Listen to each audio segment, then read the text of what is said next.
Hello everyone. Welcome to this video on how to load a sample report from Bold Reports report server in an ASP.NET Core application. Before getting into the procedure, let's take a look at the Bold Report server. Bold Report server is a report management studio provided by Syncfusion, which allows users to create, manage, and share reports securely and easily. Our report server provides a built-in REST API service that helps you display the server's reports.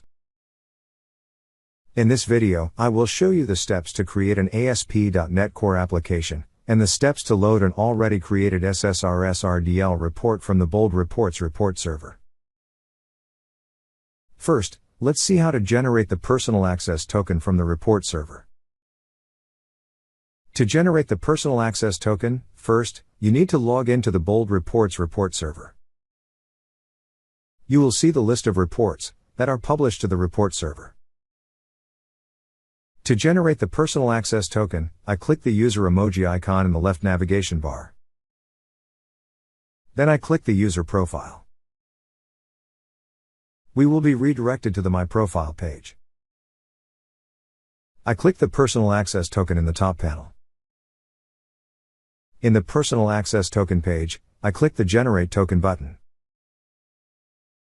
A confirmation dialog is displayed to generate the personal access token. Click the Yes button. We will see the bearer token is displayed in the Authentication Token text box. Click the Click to Copy button to copy the generated access token. Now, let's see how to create the ASP.NET Core application. Open Visual Studio 2019. And click Create a New Project. Now, choose ASP.NET Core Web Application.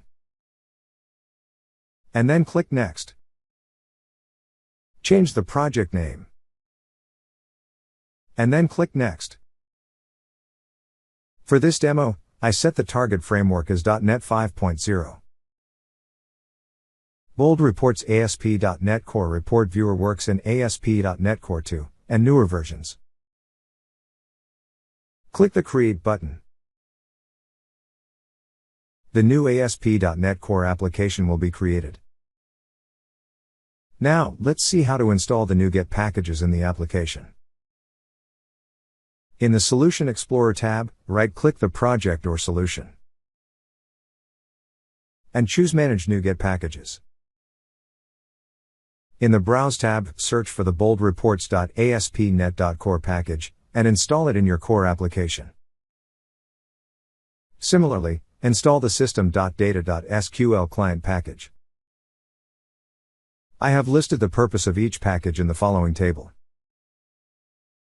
The Bold Reports.ASP.NET.Core package contains tag helpers to create a client-side reporting control. System.Data.SQL client is an optional package. It should be installed when the RDL report contains an SQL server or SQL Azure data source. The package version should be 4.1.0 or higher.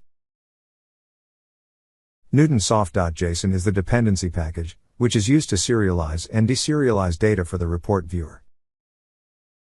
The dependent packages will be installed automatically on installing the Bold Reports.ASP.NET.Core package. Let's reference scripts and a theme. In this video, I am using CDN links to reference scripts and a theme, but you can also use local references. I have included an FAQ link for them in the description for this video. Open the _layout.cs HTML page in the views/shared folder. And replace the following code in the head tag. The purpose of each script and style sheet is explained in the following table. Bold.reports.all.min.css includes the CSS properties for the JavaScript reporting component. The jQuery 1.10.2 script is used to render the Syncfusion JavaScript reporting widgets. ej2base.min.js, ej2data.min.js, ej2pdfexport.min.js, and ej2svgbase min.js are used to render the gauge item.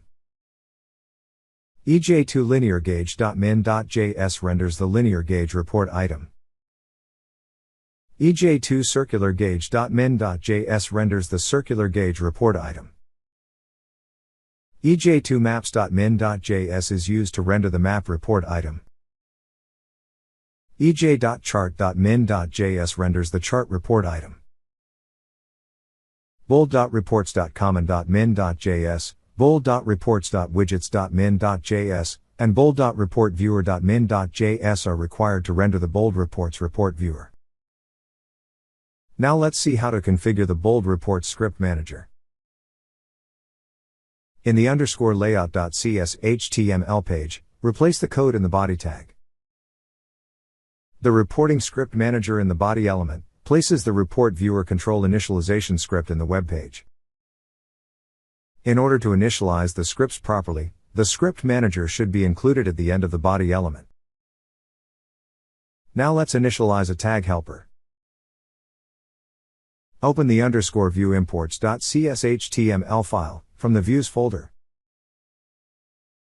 and initialize the report viewer component with tag helper support. Now let's initialize the report viewer. Open the index.cs HTML page from the views/home folder and replace it with the following code. The ID attribute specifies the unique name for the report viewer component. For this demo, I assign the value viewer to the ID attribute. The report viewer requires the report service URL, report server URL, service authorization token, and report path to embed the reports. Inside the bold report viewer tag, I enter the value for the report service URL. The report service URL specifies the Web API service URL. The service URL contains the server name, service name, and REST API name. The format of the report service URL is http:// report server name / reporting / report service / API / viewer. In this demo, I have hosted the report server on my local machine. So I have specified the report server name as localhost along with the port number in which I am hosting it. You can use your own report server name.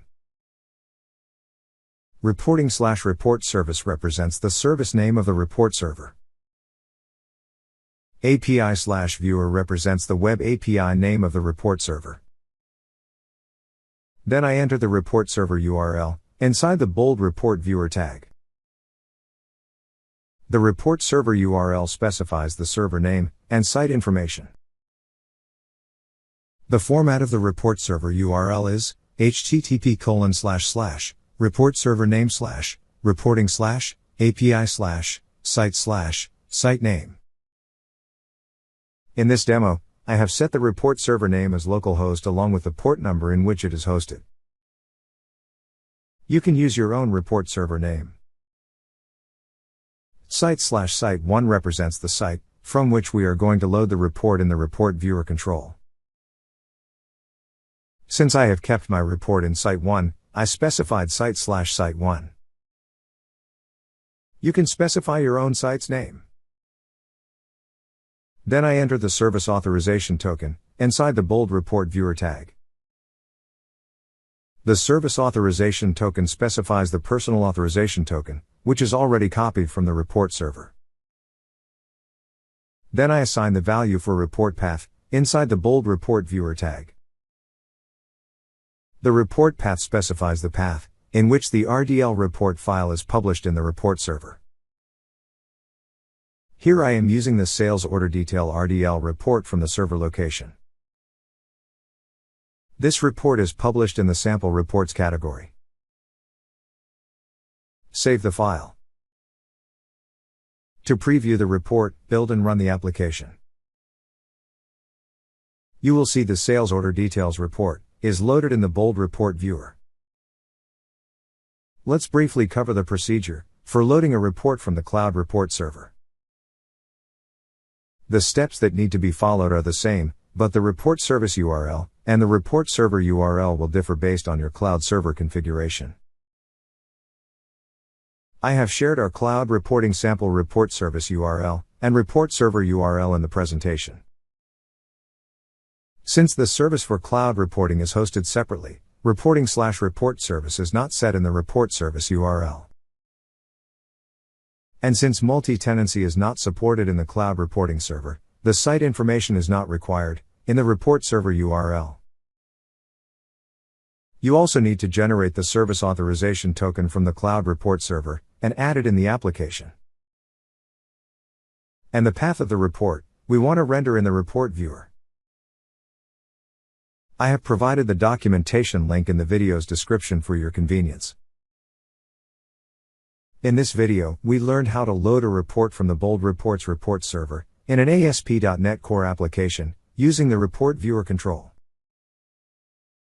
Stay tuned to this channel for our upcoming videos on Bold Reports. Don't forget to click the like button and subscribe to our channel. Thanks for watching, and we'll see you next time.